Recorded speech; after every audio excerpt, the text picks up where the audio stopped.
Hello, I'm Sasha of Sasha Makes Cards, and welcome to the Whimsy Stamps YouTube channel.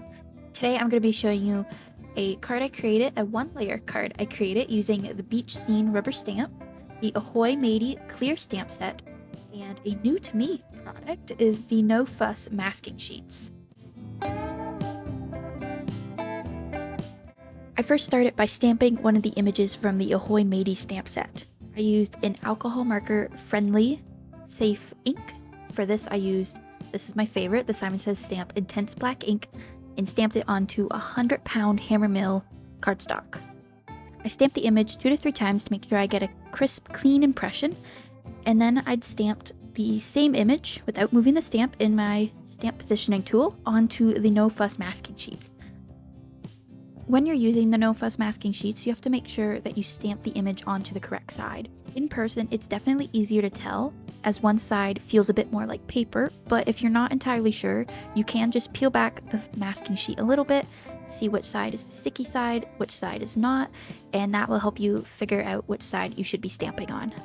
However, they're very easy to use and they are repositionable, so you can actually, once you cut them out, if you take care of it and you peel it off nicely, you can actually reuse it for other projects.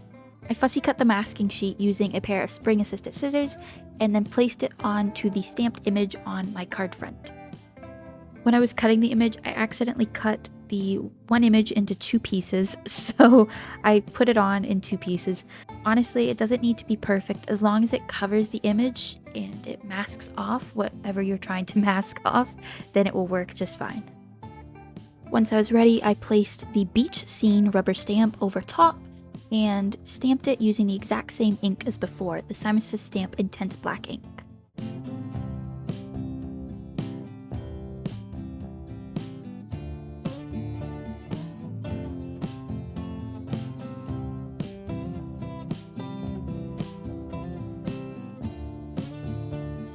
And now comes the satisfying part, peeling off the NoFuss masking sheets.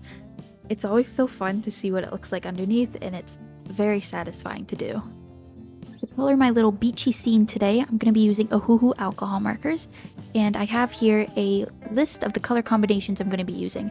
Feel free to pause the video and take a screenshot so that you can reference these color combinations, use them if you would like, use them as inspiration, or cross-reference them with your own marker of choice. I start off by coloring the little bird in the front using a gray color combination for the body before moving on to blue and red for his little hat. I always work from my darkest color to my lightest color. So for the gray, I start from CG050 going to CG030 and then lastly to CG020. For the blue, I start off with B270, moving on to B260, then to B250, and lastly to B220. As for the red, I start with R8, moving on to R2, then R3, and lastly R1.